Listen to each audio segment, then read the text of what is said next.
Welcome to Facts TV News, where everything is true. It's a refreshing feeling. Children, teachers, and parents were excited Monday as some schools in St. Catherine opened for face-to-face classes at the start of the Easter term, following a directive given last week by the Education Ministry. The wearing of masks, temperature checks, and sanitization were highly emphasized at the institution as schools ensured COVID-19 protocols were observed. Vice Principal of Southbrook Primary School, Lyndon Edwards, who said approximately 500 students attended classes, is anticipating a higher turnout in the coming days. Indeed, it's a refreshing feeling. The look on the students' faces, happiness all around. It's obvious that the children are satisfied being in an environment that is very conducive to learning.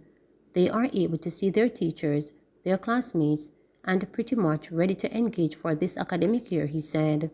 Edwards, who was busily teaching a group of grade 6 students, said he hoped that those who are sitting the primary exit profile PEP exam this year will quickly adjust to the new normal in order to do well. One of his students, 11-year-old Kamoya Henry, said being in the physical space makes me feel more comfortable and I can talk to my classmates and interact with my teacher better. At Nagahead Primary, Principal Andrea Givens echoed a similar sentiment, noting that she and her students were happy to return to school. It's good. I think the students themselves are elevated to be back on the physical plant. The first day has a little teething pain, but I knew it will be gradually processed in terms of how we get these sorted out, she said. The only challenge, Givens pointed out, is getting students accustomed to not going to the canteen to purchase lunches in order to avoid social gathering. That has been discussed with parents, where teachers will take the orders and they will deliver the lunches to the classes because we are minimizing the movement, she said. At the same time, Principal of the Port Henderson Primary School, Ramona Brunfield, expressed relief as she shared that over 35% of her students had not been attending online classes. Having students here face-to-face, this is what we would have wanted. We are overwhelmed with what is happening. I am so excited that I can't sit down because I got accustomed to not seeing the students for over 2 years. Today, we have 58 students face-to-face, and I am sure that only the message gets around to the other parents, we will have more students coming in, she said. Grade 1 teacher at the institution, Kerisha Brown, added, "It is an awesome feeling. I was waiting for this. The students are just over the top. I wish I had all my students in class. We are excited to be here." One of her students, 7-year-old Kevin Lodge, was equally overjoyed. "I am so happy. I want to learn and make friends," he said. His classmate Aiden Anderson added, "I am excited to learn." Meanwhile, at Spanish Town Primary School, students were being taken to the institution off by their loved ones. Christianique Young was one of such students who was accommodated by her mother, Nicola Lang, and 1-year-old sister, Tanesha Smith. "I want to see my teachers, meet my friends, and be in class for the first time," said Young, who smiled brightly while glancing eagerly at her grade 4 classroom. Some parents were also seen at the principal's office purchasing uniforms and collecting important documents for their children to return to school. One parent, Tamika Butner, said she was glad her 9-year-old daughter, Akila Rowe, can finally experience face-to-face learning once more. "When me hear say school are open, it shock me see, me just go round and start buy her things them same time. Me happy bad, she will get to focus more, even if a 2 or 3 days of school. If I did even for 1 day she get, me would have happy same way because it make no sense to finish school and I know nothing," she said. Another parent, Kenisha Medley, said her grade 3 son needed to go back into the physical classroom as he is a slow learner. "The smaller ones really needed this. In online school, as you turn your back, them gone. Me glad even though it's really tough for some parents to get their students ready for school, but we still do our best same way," she said. At the same time, checks made by reporters at 3 high schools, Waterford High School, Oscott High School, and Jonathan Grant High School, mostly reveal empty schoolyards, with administrators busy in meeting most of yesterday's morning. Of the 3 schools, Jonathan Grant only received students for the day. Vice Principal for Shift B at Jonathan Grant High School, Shepherd Boxter, said she was grateful for the reopening even though only grade 11 students were scheduled to attend face-to-face classes. "It is great to be back at school. For us, we are not really having the full amount of our students here, just a fraction of them. Roughly 120 students are here. They are here based on timetable, so for me, it's good, she stated. She told reporters that next week a sensitization session will be held to welcome the remaining cohort. This, she said, will be extremely important, especially for grade 7 students who have not received an official school tour. Eager for face-to-face classes. Educators at Godfrey Stewart High School in Savannah Lamar are hoping that when face-to-face classes officially resume, there on January 10, the more than 50% of their students who have not been regularly attending online classes will return. Through the Education's Ministry Find a Child initiative, they have been going house to house since the program was launched last November to convince students and their parents that it is time for their children to get back to learning. We had about 50% represented online, and that was not stable. Some days, like on Mondays to Wednesdays, would have a lot of students and then they just fell off from the other days for a variety of reasons, Dean of Discipline Barbara Dandy reported. Classes were available online as usual, the new norm of living with a pandemic. The school grounds were noticeably void of the typical first-day school bustle. However, Dandy said preparation for the 5-day process to welcome students next week have started a series of meetings taking place this week. Next week, we will be having a week of reorientation.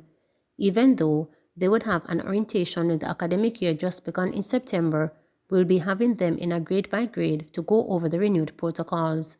These will outline what a regular day at school will be like in terms of the procedures for moving around.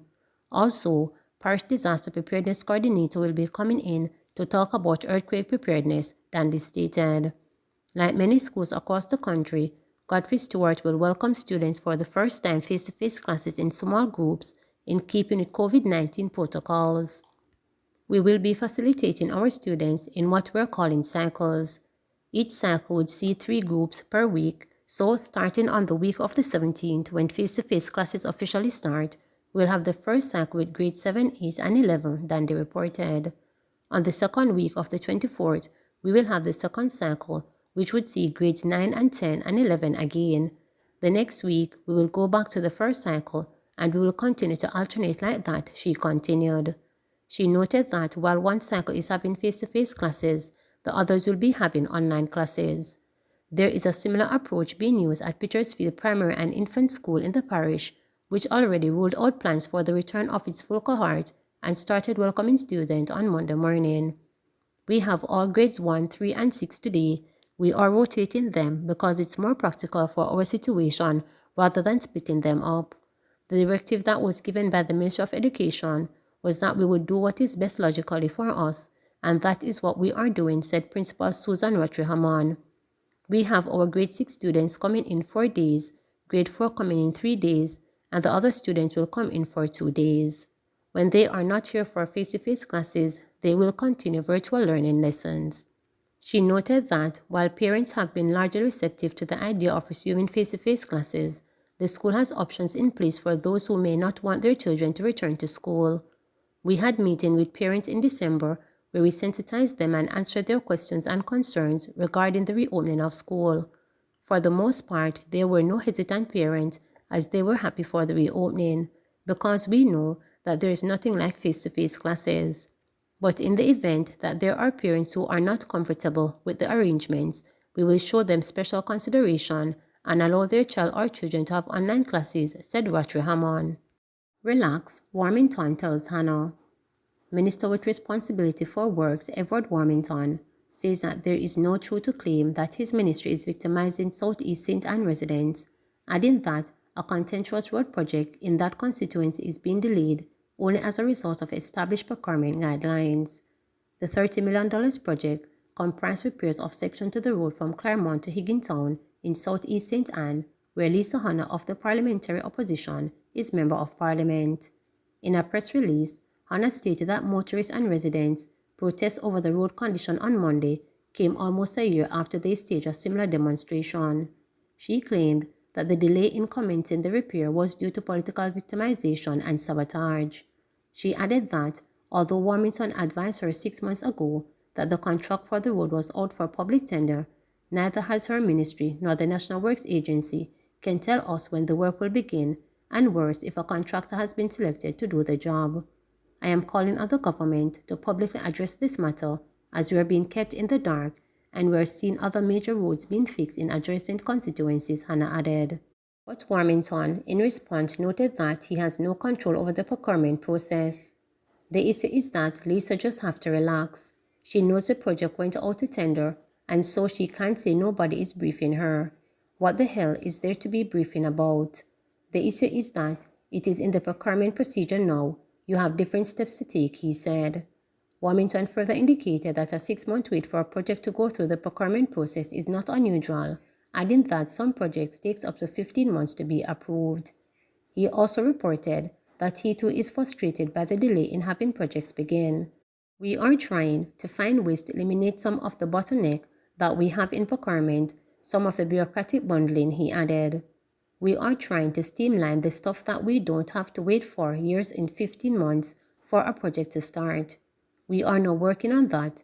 I am hoping that these projects can get away within 3 months or less to get them going, where a project does not have to go to the PPC, Public Procurement Committee. If it is over 30 million, it has to go to the PPC. Most of these take a long length of time. Warmington further stated that, although he understands the need for Hannah to provide her protecting constituency with an explanation, it is unfair for her to put the victimization card. She claimed political victimization in comparing to her constituency with others in St. Anne, which is rubbish, the Works Minister retorted. Lisa always talked about political victimization, yet when she spoke in the constituency debate in Parliament, she mentioned nothing about victimization. She commended the government and National Works Agency for work being done in her constituency and response she had received. So I can't understand within that short period of time until now, less than a month, she said that she has a problem. With the demonstration, I don't think that is the way to respond to it. She's not being victimized. She knows better than that. Lisa knows that. Of all persons, I would never victimize her. Lisa knows that. Warmington also explained why the government is planning to spend more than $30 million on the project. What I ask for is for the team to scope the particular project with a limit of $30 million for Phase 1. There are many members of Parliament. We can do one of the $100 million or $200 million, and the others don't get none. So what we do them in phases, he said. Jamaican consulate in Miami closed for 2 days due to COVID-19 cases. The Jamaican consulate in Miami has been closed for 2 days because of several COVID-19 cases in the office. The consulate will resume receiving members of the public on Wednesday from 9 o'clock until midday. Persons without appointments will not be accommodated. A release from the consulate website instructed potential visitors to visit their website at www.jamaicacgmiami.org to schedule appointments. All persons visiting the Consulate General are required to wear masks and adhere to social distancing and hand sanitizing requirements. Correctional officer spends New Year's Day feeding St. Anne shut-ins. On Saturday, January 1, Correctional Officer Donovan Small continued his New Year's Day traditional of providing cooked meals for the less fortunate across several communities in St. Anne. A total of 480 meals were delivered to the homeless and shut-ins in the communities of St. Anne Bay, Bamboo, Limehall, and Philadelphia, including wards at the Widows' Mite Children's Home in Marymount and residents at the Glory and Grace Nursing Home in Brownstown.